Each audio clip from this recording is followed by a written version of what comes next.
The 19th Ward is best known by the Grand Center area, featuring venues like the fabulous Fox Theater. There's many restaurants and museums, along with St. Louis University. But on this edition of In Your Ward, we're going to focus on new businesses, housing, and educational opportunities in this part of St. Louis. So stay with us for In Your Ward with Alderwoman Marlene Davis.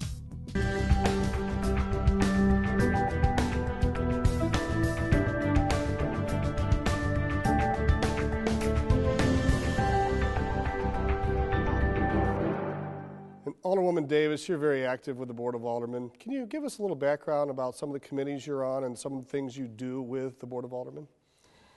In the legislative part of my job, I'm currently serving on 3 committees: Housing and Urban Development, the Public Employees, and I'm also serving on the Legislative Committee. So one of the things that is really important to me in being in those positions, they actually touch people in their lives. And so that, for me, is very important. I think it's wonderful that, that you like to introduce legislation, and even legislation that, might ruffle some feathers from time to time. One thing I'd like to talk about is sagging. You were the former, on the St. Louis Board of Education. You were the president, I guess, of the St. Louis Public... Absolutely. I was president of the Board of Education, St. Louis Public Schools, for 3 years and served for 6 years. Yeah, so you know a lot what's going on with the school districts and the schools, and you see trends and things like that happening. What was it about sagging that you thought was important to try to eliminate that and pass legislation? Well, I have to give credit also to some others who had great concern. One is police officer Sergeant Joanne Glover. She was very interested in it as well, and she brought it to my attention, the health part of it. Although I knew that it was a public nuisance, I thought it was an affront to us and our respect for not only ourselves and our city, but for the individuals who were doing it. I thought it brought unnecessary attention to them. It put them in a category that wasn't positive, and I thought that they deserved more even for themselves, even before we get to my own personal reasons for it. So it was a need for us as a community to address this. When I like to jump on the Metrolink and the Central West End a lot of times, and it's such an eclectic group of people. I mean, you've got doctors and nurses and business people, people going to the ball game, and you've got a group of people, like with their pants down real low, and you can kind of see some people are a little bit uncomfortable with that. And sometimes it's like, they're walking around holding up their pants and they're tripping over themselves and stuff. I think it would be a hazard, a health hazard, just to get injured. Well, obviously, you were not designed to walk that way. And so it will present problems with their spines. It'll present problems with their feet. They'll have bunions and everything before they're age 21. A lot of these teenagers don't even understand why they have problems with their feet and their legs. And for the male, most especially, you were not designed to walk that way, and it's going to interrupt some other things, maybe even make them impotent. So it's a reason to have conversation so that everyone understands exactly all the implications. And I'm not saying I want you to change who you are. I just want you to be a better who you are. Is there any truth to where if you don't sag in certain neighborhoods in St. Louis that you're a target? Well, you're absolutely a target, and that's another thing too, understanding those things. Why add another thing to the list of why you may be stopped by the police? Why add that to another reason why people are afraid of you? And those are just assumptions that you may be a bad person. Because I know a lot of college kids that sag every day. I know a lot of guys who are in medical school that sag. It's just a trend that needs to be changed. Yes. Along with the Board of Education, St. Louis right now, St. Louis County is reintroducing busing. I remember when they stopped busing in St. Louis, everybody cheered. It was a wonderful day. People are going to go to school in their neighborhoods again. Right. Now in Riverview, they're going to be busing kids to Melville and out to Francis Howell. I mean, these kids are having to get up at like 3, 4 o'clock in the morning to catch a bus to go somewhere, to walk 100 yards or so, to catch another bus, to go in an area where you've got some people saying, I pay higher taxes here, why are you bringing these people? Then you have other schools congratulating and clapping for the kids on the first day. What are your thoughts on the busing? Well, I've always believed in community education, because the schoolhouse is one place you educate, and then the community also assists you in raising and educating your child. So the familiarity of being in your neighborhood around people who know you and having experiences where you live, I think is a part of your education. When you go to another area where you don't even have an opportunity to walk down the street and meet anybody because you're getting off a bus and getting back on a bus, I think we take something away from that child's development. You know, even if they're not accredited, does that hurt their ability to get scholarships or to attend colleges if they stay within a district where, you know, it's not accredited? No, all institutions look at the individual and the individual's accomplishments. So that is a myth that people have spread around. But one of the things that wasn't allowed in this instance with these schools, and we had that opportunity, St. Louis Public Schools, is to turn your school around. Give them a year or two to work on the problems they had. I would have rather seen those dollars that are being spent for transportation spent on the school that has the problems in-house and correct those problems so that those children and those families can have education in their community. You know, what has to happen to turn a school around? I mean, do they have to get better teachers, just more cooperation with the parents? You know, it seems to be a big problem not only in St. Louis but in other cities around the country. Well, it's probably all of the above and many things that you probably never even thought of. It is very complicated to educate children today. Children are exposed to so many things that are distractors to them and being alert and wanting to learn. They do want to learn some things, but they're not necessarily the things that will benefit them for the future. So that's a great challenge, even within your household, raising your child now. I can't even imagine how hard it is for a parent today because I didn't have all those things distracting my children when I was raising them on the internet and everywhere else that is giving them information that they don't need. How are the schools doing in your ward, the Clyde C. Miller Academy and Vashon? I know, just to name a couple. Well, as you know, Secretary Duncan has been to Vashon High School 3 times in the last year and a half. He's very excited about the programming that goes on there, all the things that are being done to bring in mentors for the children, assisting parents and with their child's education. So there are a lot of great things that are going on there at Clyde C. Miller and also at Dunbar Elementary. But we're blessed because we have a community that has embraced the schools. We're all there helping the schools, and that is what is required. Many people in the city are pushing for a city-county merger, to consolidate, save money. For instance, if you go by the airport, you've got Bridgeton, St. Anne, Maryland Heights, Berkeley, just bing, bing, bing, bing, bing, bing, bing. About every 30 seconds you're in a new jurisdiction. What are your thoughts on merging the county? At some point maybe the Highway 270 would be a boundary. What do you think about the city-county merger possibility? Well, there will be some things I think that we can all benefit from if we share expenses. And when you just think about some of the things that we do the same, like our health departments. If we were purchasing as a whole St. Louis City and county health departments, can you imagine how much cheaper it would be for us to purchase things? So those are the kinds of things that you look at, those smart moves that we need to make. It's not necessarily taking any government body away from a group of people. I think all those things will probably stay the same, but there are some other issues that we can work on where we're actually saving money.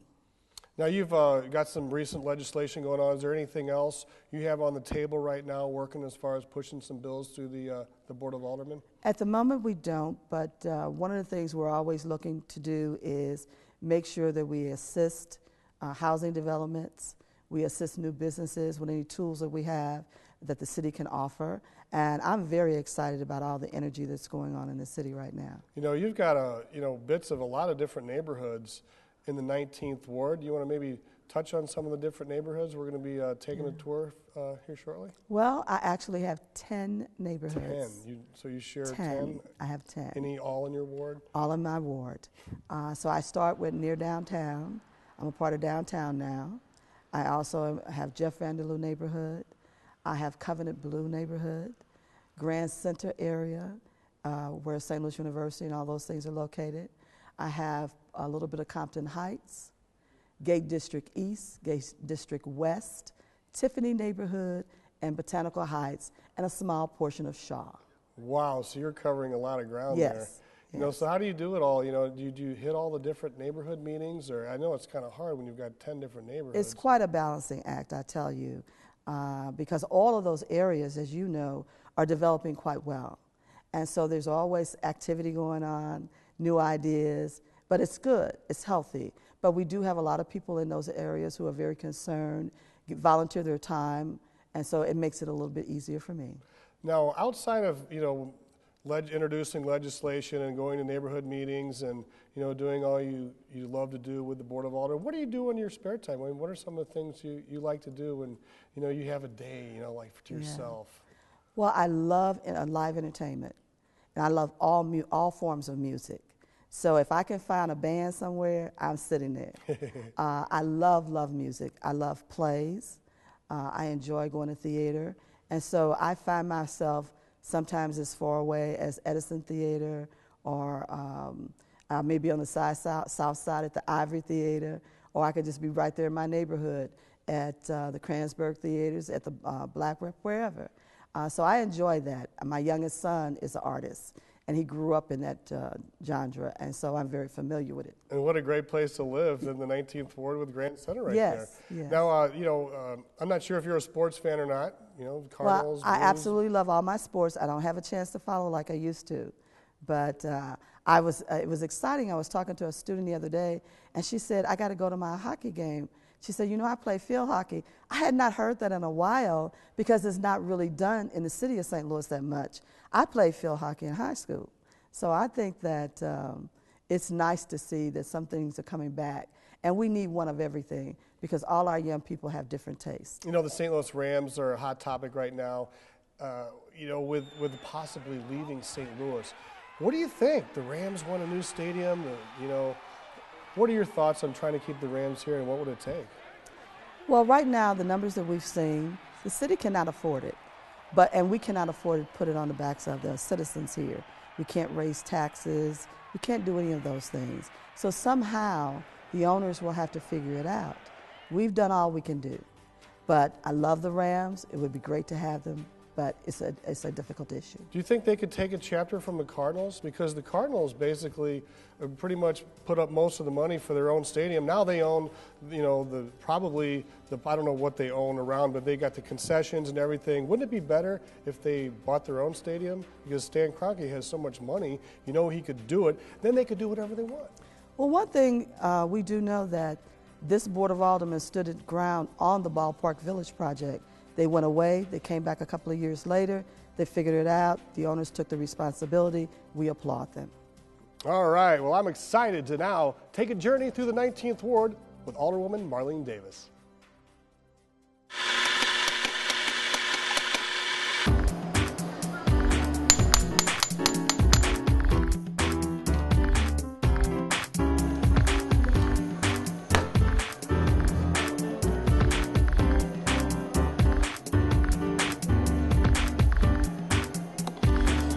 So Chronicle Coffee is really rounded out this corner in this great complex here in your ward, Ms. Davis. Absolutely. It's exciting because with this building being here, the Housing Authority actually has a good plan here. So we have PNC Bank, we have Chronicle Coffee that's a part of the neighborhood, and it's a new thing for North St. Louis. We don't have coffee shops, and so this is great, and people really love it. The coffee is great. I mean, when you think about a menu like this, it's a true coffee shop. You have your espressos, your lattes, everything. Plus, you have your smoothies and then your healthy sandwiches and all of that. So it's a great place to come, whether you just want a snack, you want a full meal, whatever you need is here. Of course, our coffee is locally roasted. We own the company. It's called Northwest Coffee Company. So it's been around for 20 years. We're probably the first coffee roaster in St. Louis. I wanted to build a place that would actually support the efforts of the Housing Authority, St. Louis Housing Authority, St. Louis, and McCormick, Barron, Salazar. They do a lot of development in this community, and so my goal was to be a part of that by putting a coffee shop for community engagement. Now his dream for the coffee shop is aligned with his vision, what he wants to do. He wants to be able to have a place here that will help aspire the community. This typically on the north side or North City is an undeveloped area, so we want to be able to have a nice incentive for people to come and be a part of the community, because we use the coffee shop as a means of engagement. There's a lot to do. First of all, just have good conversation. And of course, they play chess and other board games there. It's also a neighborhood meeting place. What we've actually done is we've reached out to the Grand Center, and they've been very supportive of our efforts over here. They know what we're trying to do, and they're trying to expand their efforts to get down the street faster and, and actually make this all one huge community. We hope that other companies will come and, build and bring their businesses and bring, just some income over this area and help build the city up. We're the first to do it in this type of community. As they would say, underserved community. And so, we're putting the coffee, we're bringing community engagement spaces, no alcohol, but coffee, and to a place where most folks won't even travel to, and most big companies don't even want to come to. Many people may shy away from starting a business in North St. Louis, but not Jason Wilson. Despite attending Parkway North High School and receiving his MBA at Washington University, Wilson decided to buck the trend and invest his money and dreams into the 19th Ward. I think with my interesting pedigree of education, we're talking about experience-wise, I think I'm just the right person to be the person over here to help spur economic growth and make this thing successful over here. One of the things that they want to do is make sure everybody understands that it's a place for them, not just a business, but a place for the community. Wilson believes that the roots of coffee and African Americans in St. Louis have a direct correlation to Ethiopian communities who have been harvesting and drinking it for centuries. Both communities are subjected to economic depression. When coffee was being discovered, people in Ethiopia were already drinking coffee, and they weren't the richest folks. They were the folks that the more commoners. And what they would do is they would sit around these coffee shops. At the time, they weren't necessarily called coffee shops; they were called something else. And they would engage one another about civil discourse and how to fix certain things in their communities. That's kind of the same concept we're trying to provide for this community right here. There's this whole history about the transatlantic trade routes, slavery, that folks don't know about either.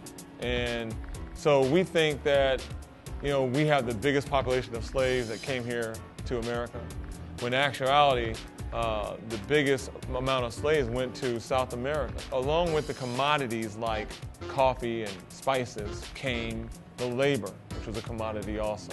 There's another narrative that needs to be talked about. And that's kind of what we're here to do, is to bring this to the forefront, put it on the table, and let people dialogue more about what coffee does, what it's done for people, where it comes from, the beautiful, incredible history of coffee, and what it does for our community today, how it stimulates us today. Ready?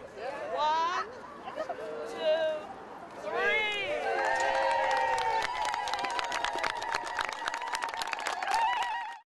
Groundbreaking projects such as the Red Sea Eritrean Community Center continue to move forward under the direction of Alderwoman Davis. I welcome you to the 19th Ward. I welcome you to have your place of gathering, your community center here in the city of St. Louis boundaries. But most especially, I'm going to say thank you again for choosing the 19th Ward. Eritrea is a small country near Ethiopia in Africa, but thousands have fled the country and made St. Louis home over the last decades after years of slavery, famine, and border disputes. First of all, Alderwoman Davis, Marlene Davis, support was very instrumental to this whole project. She's been with us from conception to completion. She's not done yet. We are honored to be part of the 19th Ward. This is the best ward in the city of St. Louis.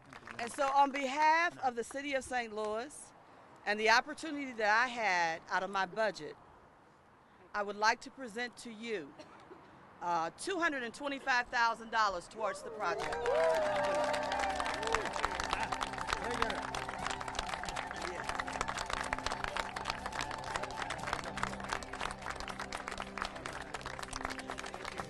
So Alderwoman Davis, her vision and leadership has been exemplary, and we truly thank you for all that you've done.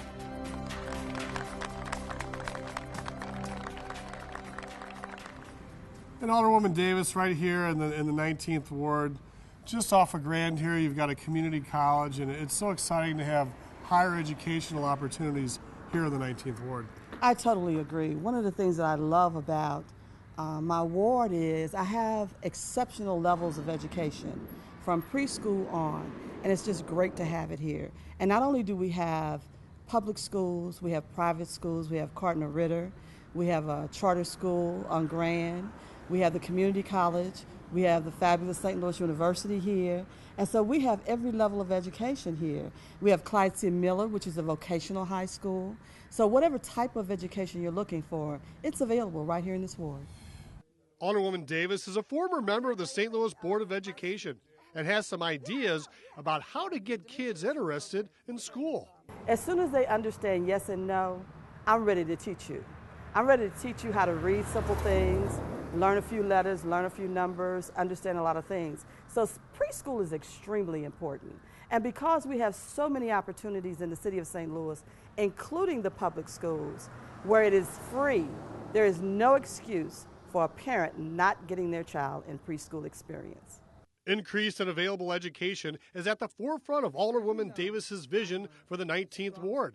And Stacy Edwards is the Community Outreach Manager at the St. Louis Community College's William J. Harrison Education Center. We have such a great facility at the William J. Harrison Education Center that not just for the students, which that is our first and foremost that we're here for, but also if anyone wants to come in and utilize the training for the computer labs. We have state-of-the-art computer labs. We have classroom facilities, a multi-purpose room that holds over 100 people comfortable. So we have a lot that can definitely be done. You offer certifications and programs here for those who are underemployed or whatever, and a lot of that is free. Absolutely. There are, when you think of the community college, we actually train more individuals in the workforce. When you're looking at the Workforce Solutions Group, that if you're looking to get someone who is underskilled, who need to bring up their skill sets, that they can actually receive the certifications and also get into the employment or into the workforce right away. But also creating that pathway to give them additional educational opportunities, that they can earn that certificate, go and get the associate degree, then go on to the traditional four-year college and obtain that bachelor's degree as well too. Well, that is exciting because I do know you already have a partnership with St. Louis City Fire Department. Yes. So that's good. And I do know that we're also looking to do some other kinds of partnerships with you as well. You also assist those veterans who come back and are looking for retraining to get back into the workforce. So there are many, many opportunities here. Many opportunities. And I'd like to ask my community to make sure that they come and experience. We want your community in here. We're in Midtown St. Louis. We're just, north of the Fox Theater, sitting right here in the Jeff Vanderloo neighborhood. That when you look at even other institutions that are very close by, you look at the Harris-Stowe University, or you look at St. Louis University, and you also look at the St. Louis Public Schools that we do. We sit directly across the street from Vashon High School, and we offer dual enrollments. The 19th Ward stretches wide from North St. Louis south across Highway 44 into the Botanical Heights neighborhood, where a renaissance of homes and businesses are taking place, led by the efforts of Alderwoman Davis along with contractor Brent Crittenden. My company, UIC, is the primary developer for the western half of the Botanical Heights neighborhood, the former McCree town. The project encompasses about 7 city blocks and will include a new home for City Garden Montessori Charter School, about 55 new or significantly renovated green homes, owner-occupied homes, and about 95 also green apartments with a full array of restaurants and mixed-use amenities that make city neighborhoods great places to live. So everything that you're doing here, I love because you're giving us a little bit of everything. New homes, rehabbed units, rental units. You've also made sure that the retail comes in with it. So we've got a French bakery now. We've got another beautiful, beautiful restaurant. I think Olio has a great menu. I think I've tried everything on the menu. I bring my friends. So this neighborhood is really, really giving us what we want to see when we talk about a renaissance. It includes some of everything. We're looking forward to moving up Tower Grove Avenue and continuing to add businesses that'll both be amenities for the folks living here, hopefully create jobs as well. Our big idea, our larger idea for the neighborhood is really to start to move towards locally produced food items. Right. So we're working with the pastry shop. We're also going to have bread, European style bread making in the neighborhood. We're hopeful that we can get some other producers to relocate from regions outside of the neighborhood, and we've got some exciting opportunities ahead of us. It couldn't be any better. We have a lot of people who just want to develop housing, but they don't think about the whole community. Right. And that's what I like about what you guys are doing, and you're taking your time to make sure that you understand that the community needs a lot of things once the brick and mortar is done. And so this is exciting. We've been successful in really pushing green homes in this particular neighborhood, and that really caters to the crowd that wants to be in the city as well. They want to be close to schools and amenities, but then also being able to live in an energy efficient home. The city of St. Louis is a great place to work. We really are committed to and believe in the future of St. Louis, and that the trends that we're starting to see really get in full gear here in this neighborhood are going to continue across the city. And with leaders like Alderwoman Davis here, it really helps us. We work in a lot of other municipalities, a lot of other cities, and we don't get the kind of support for the development that we want to do that we do here. So it's really refreshing, helpful to do what we want to do. Alderwoman Davis is always a great advocate for us. She's very frank, very straightforward with what she'd like to achieve, and we can work together. She hosts many community forums, being of the health care, also of being of nonviolence, that she is actually being able to bring here. Alderman Davis comes here twice a week, maybe more. I'm not here all the time to count, but I know for sure I see her twice a week. And she brings people here, her friends here. She's also talked about us when there's an event going on where someone needs coffee services and pastries. She calls me and makes sure that I'm the first person she thinks of to make sure that the dollars flow into the community, because we're a taxpayer in the community. I welcome you to the 19th Ward. I welcome you to have your place of gathering, your community center here in the city of St. Louis boundaries. But most especially, I'm going to say thank you again for choosing the 19th Ward.